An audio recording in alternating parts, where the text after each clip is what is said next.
A lawyer's pro-revenge on a landlord. Landlords are assholes, generally speaking. Everyone knows that. But if you think residential landlords are bad, they're nothing compared to commercial landlords. Landlords of commercial buildings are some of the cruelest, nastiest people I've ever come across. This revenge tale is about a commercial landlord and how I dealt with him. Back in the 90s, sometimes I'd go for lunch at this restaurant in the basement of our building. The place was called The Vault because it had a massive bank vault that had always been there, dating back to the days before the place was turned into a restaurant. The vault was so huge that they could seat a couple of tables in there, and you could eat dinner surrounded by rows of old, gleaming safe deposit boxes. One day, I was there for lunch, and the owner took me aside. "The landlord's driving me nuts," he said. "The landlord drives everyone nuts," I said. I was a subtenant in the same building, sharing space with an older lawyer, Aaron, and the landlord was always causing us trouble. I'd already had a few run-ins with him, and we hated each other on sight. In most jurisdictions, commercial landlords don't need court orders to get you out if you're late with the rent. Instead, they just change the locks, and you find out about it when you show up and your key doesn't work. Every time our landlord had a dispute with anyone, which was often, he'd always threaten to change the locks. "He keeps demanding all this stuff for extra rent," the vault's owner said. "And it's really weird, because a lot of it's really old." The restaurant owner showed me a letter the landlord had served on him earlier that day. I looked over the demand and read a list of expenses for snow removal and parking lot repair and common area flooring and all kinds of crap going back years. I read it all the way to the end, and there it was, the usual clause saying he was going to change the locks if the tenant didn't pay this and do that.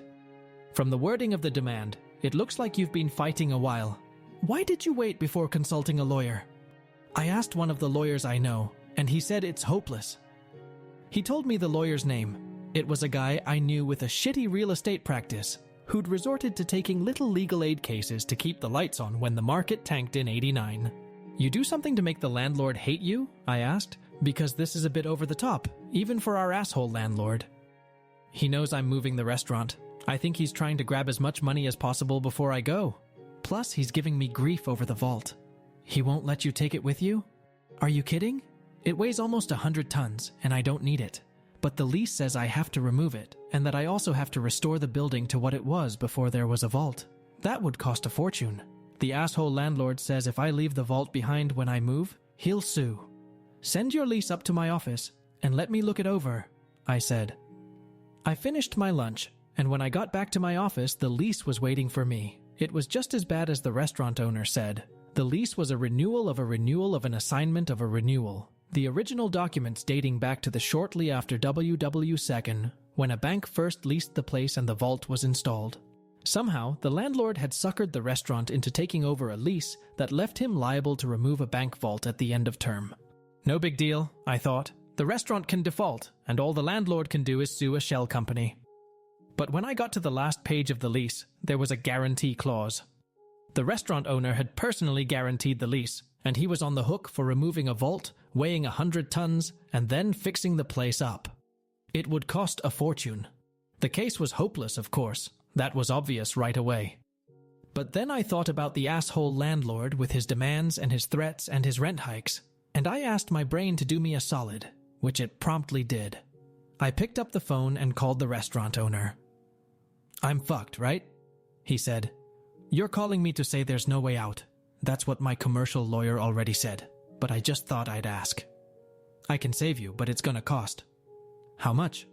$5,000 in legals and another G-note for the agent." "Agent? What kind of agent?" "Real estate. Send up a check, certified, and leave the rest to me." The check hit my desk in less than an hour. I went to Aaron's office. "I need a real estate agent," I said. "You buying a house?" "Nope." "Selling a house?" "Nope." By this point, I'd been sharing space with Aaron for almost 5 years, and he knew me pretty well. "You pulling one of your stunts again?" he asked. "Yup. But nothing that will get you into trouble." "I know a guy," he said. Aaron knew all kinds of guys, and that's one of the reasons he eventually got disbarred. But he knew a guy, and he gave me the agent's name and number, and the next day, I paid the agent a visit. I told him what I needed, and we agreed to terms. I gave him some papers and the cash for his fee. A few days later, I was again at the vault for lunch. The owner saw me walk in and greeted me himself. "The landlord's here," he said. "Why?" "For lunch and to be an asshole.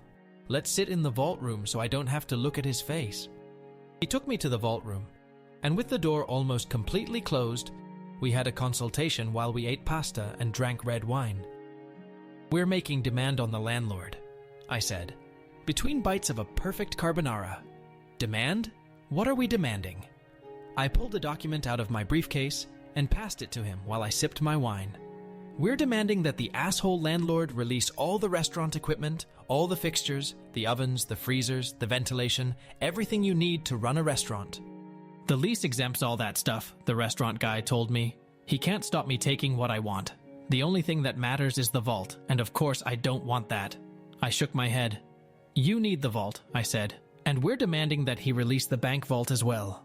We're insisting that he let you take it out within 7 business days." "You think you can beat the landlord with reverse psychology? You think if you treat him like a 2-year-old, you can manipulate him into doing what you want?" "We'll find out soon enough. He's had the demand for a couple of days now." The restaurant owner dropped his wine glass and it shattered on the marble floor. "You already gave it to him?" the restaurant owner said. He got up, swung open the vault door, and called for the waiter to clean up the mess.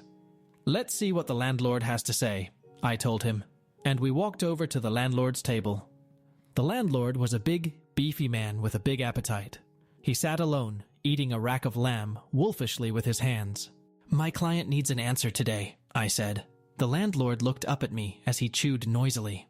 "I'm the vault's lawyer," I said. "I gave you a demand the other day. My client needs an answer right now. He needs the vault for a new place, and he's got to make arrangements." "Your client can forget about the bank vault," he said, wiping his massive greasy hands on an already soiled napkin. "But you can't do that," I said. My shock was feigned, but the restaurant owner's jaw dropped for real. The landlord laughed at us. "I'm the landlord. I can do what I want." "I'm gonna need that in writing, because my client might sue," I said.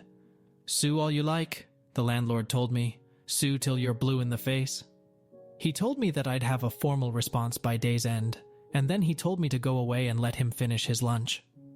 When the letter arrived from the landlord, claiming ownership over the bank vault, I brought it downstairs and showed it to my client. "How the hell did you do that?" "Trade secret," I said. The following month, the restaurant moved out and the place was empty. And that was too bad, because I had always liked eating at the vault. Now the restaurant was in a new location 20 minutes away. They called the new place the Vault, and they'd preserved the vibe of the old place. It was very similar, except they didn't have the bank vault. The bank vault, all 100 tons of it, was where it had always been, in the basement of the building where I rented space. I showed up for work a little after that, and Aaron collared me. "The landlord's looking for you," he said. "Oh yeah, what about?" "He's really angry. He said his deal fell through." "Deal?" "He was supposed to rent the place downstairs to a new tenant, a bank, or a credit union or something like that. They were supposed to come in to sign a lease, but they didn't show up." "And what's that got to do with me?" I said to Aaron, and I said the same thing again to the landlord when he managed to track me down a couple of days later. "I know you were behind this," he said, his jowls quivering. "I know it was you. That offer from the agent, it was all bullshit. Just a trick to make me keep the vault, so that your client could sneak out of the place and leave that fucking bank vault behind. I'm gonna sue." "If you're looking for counsel, I think I'm going to have to declare a conflict. I'm gonna sue the restaurant, and that agent, and I'm gonna sue you." He stormed off. But the landlord didn't sue. Of course he didn't. He didn't have a contract to sue on, only a vague letter of intent that I'd drafted, enough to hook a greedy landlord who was used to having his way. The offer he'd received was non-binding, incapable of acceptance without the signing of a formal lease, which of course never got signed. When I left Aaron's place a year later, the downstairs was still unoccupied, with a sad for rent sign sitting in the window, starting to look faded.